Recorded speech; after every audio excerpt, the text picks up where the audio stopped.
Tara, pabukid naman tayo ngayong araw. Ano, tara? Good morning mga kabidyo. Good morning, good day, good evening saan mang sulok ng mundo. Ayan na, pabukid tayo for today's video. Ayan, kung sino man taga dito, alam niyo kung saan ito at bakit ganito ang daan dahil maulan-ulan kaya maputi. At ito na nga, dumating na kami sa aming fayag. Fayag!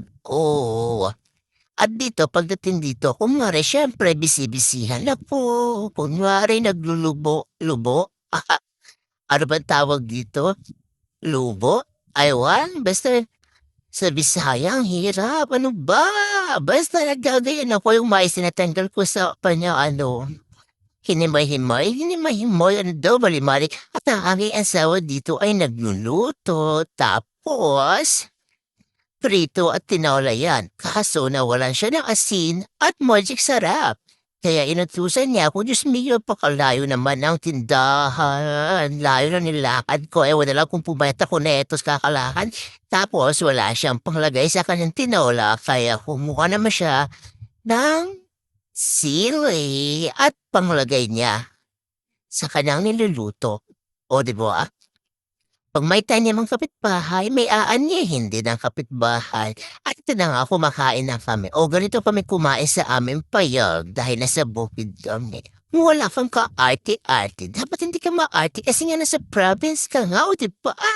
Bawal mag-inarte. Diyos mio maringmal. O diba? Simple lang aming buhay pero masarap. Masarap kumain pag isama mo mahal sa buhay. After ng tanghalian ay aking asawa ay nagsipag-sipag. Ano naman, sipag-sipagan, char. Masipag naman talaga yan. At ayun na nga, tumutulong siya sa pagtapas ng tubo para itatanim sa kabilang area. O diba? Hindi mo na kailangang utusan dahil nagpupus yan, dahil nga mabait. Ganito sa probinsya, kaya kailangan mo maging masipag kasi kung tatamad-tamad ka, walang mangyayari sa buhay mo. O, di ba? Pag isang may tanim sa probinsya, dapat hands-on ka. Kaya dapat hindi mo lang iasa sa trabaho mo. Kailangan mo din magtrabaho at tulungan siya para mas madali. Siyempre, ako naman ay pabida-bida, kunwari tumutulong, bisi-bisihan, o diba? May masabi lang, may nagawa ako sa bukid sa pagpunta ko at hindi lang ako nakatuwa doon. O diba, walang ka-arty-arty yan. Pero yung totoo, nagbidyo-bidyo na ako para may paikot. Ted, oy charot, hindi ganun. Ano ba? Tumutulong naman talaga ako, no? Hindi lang halata. Tsaka hindi ko lang talaga gamay ang gawain na 'to. Ayan, wala na akong magawa, pa-video-video na lang. Binibidyohan ko ang aming payag. Tinuturo ko ganon kami kalayo. Akala mo malapit pero medyo malayo. Zoom natin. Zoom out uli. O, di ba? Ang layo ng payag namin. Hindi lahat ng nakikita nyo ay amin. Charot. Di naman ganun kalaki ang aming lupain.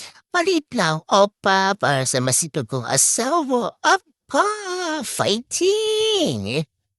At ayun na nga si Kulot, ang anak ni Kuya. O diba, halain mo din yung edad, marunong na siya dinaig niya pa nga ako kung paano magtapas. O diba, gusto niya sumama sa kanyang magulang. Ay, aba, hindi ko akalain marunong na pala siya magtapas. Napakabait na bata nga naman yan. Siyempre, hindi pa ako tapos sa aking pabida-bida at nainggit nga naman ako dun sa bata.